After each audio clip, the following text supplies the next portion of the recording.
Hello! Plans have definitely changed. This week was supposed to be an easy breezy, not too much work on my part week because we were supposed to have skylights put in. Plans changed when the contractor got here and realized that our plumber had taken this pipe and ran it right across where the skylights are supposed to be. Today, I'm going to be prepping our ceiling for these skylights. Now, how do I do that? It's not as easy as you'd think. First of all, I'm going to have to go up into the attic and clean up all of the insulation. Now, the insulation in this house is like fluffy clouds that make you just want to snuggle up in until it comes raining down on you from the sky. That's going to be a disaster. So my plan is to take a broom and essentially sweep it all out of this area, and that way I can pull down the drywall without any issues. Now the plan for tomorrow is we're going to go ahead and move that vent pipe. There also might be a little bit of air duct work that we have to do and maybe a little bit of electrical. So the name of the game today is prep. Let's get up there, clean out that insulation, and bring down this drywall. And not fall through the ceiling.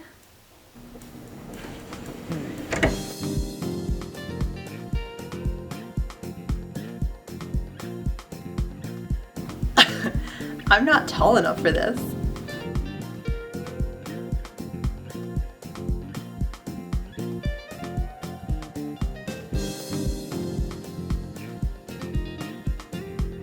I also did not think about the fact that I'm not gonna be able to stand in here. So this is gonna be interesting. So this is so matted down that I'm not gonna be able to sweep it.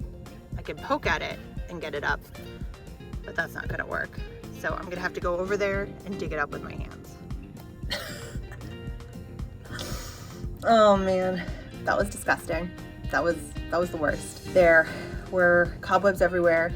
You couldn't stand. There was nails in the ceiling from the shingles. So when you did get too close, you got hit. It was not great, but it's done. Okay, here's the deal. I just got finished all of the nastiness up there and I came across a really big issue. Everywhere across the ceiling, we have 2-foot rafters, except for one specific spot, which just conveniently is exactly where the second skylight's supposed to go. So we have 2 different options. Either we switch very skinny skylights that are gonna be roughly somewhere between 1 foot and 16 inches. I don't even know if they have them that small. Our skylight guy says that they exist. Or we move where the skylights are gonna sit. So the first one, the one here, will remain exactly where it is. The second one will be moving a little bit further into the corner, which just also happens to be in front of the chimney.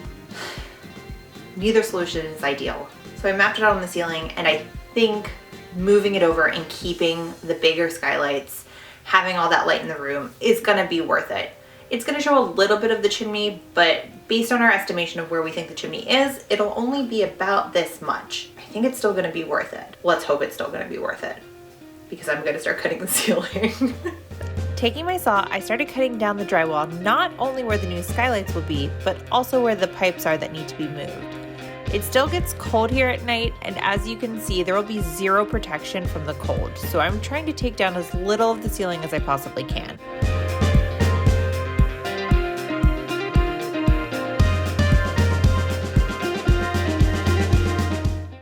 The beam used to hold up the wall dividing this space.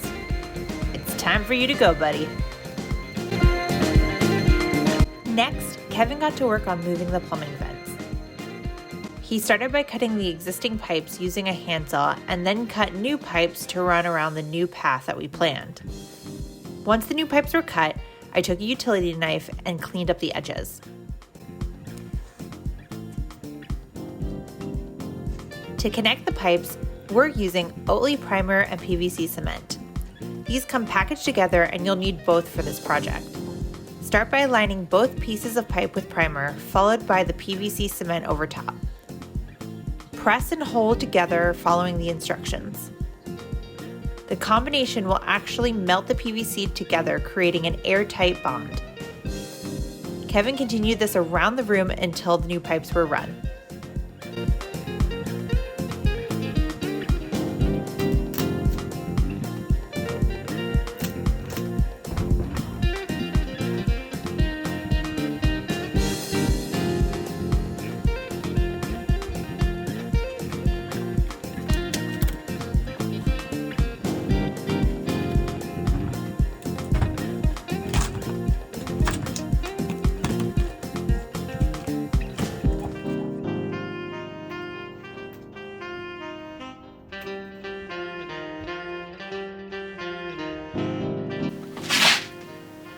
All right, let me catch you up on what we've been working on. So far in this project, I've ripped down the ceiling to the attic, then we hired some guys to literally put holes in our roof, and now I gotta plug it all back up. So today I'm gonna be working on framing. Now here's the thing about framing this particular project. It's really easy to think, oh, skylights are incredibly expensive. And I'm not gonna lie, they're not cheap. Our skylights are gonna end up costing about $1,100 each, but they can cost so much more.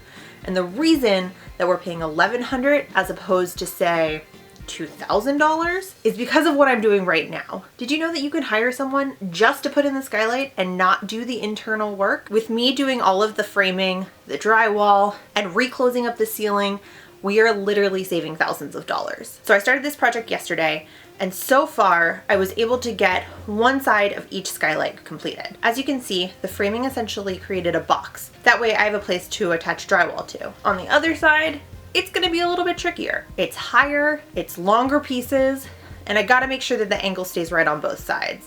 Plus we have these beams in the middle, which are gonna be tricky. So stick around.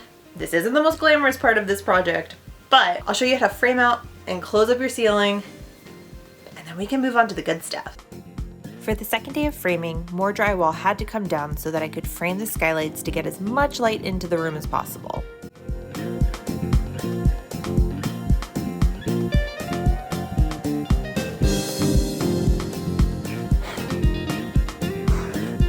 The framing wasn't super scientific to start. I decided on an angle that I liked and then used the existing beam to create my lines and mark my board. Once the board was cut, I could use it as a template for the other pieces. I'm also adding a couple of extra pieces of wood to make sure I have enough places that I can attach the drywall firmly on all four sides. With the framing complete, Kevin and I were able to add the drywall back and finish it off so that it was ready for paint.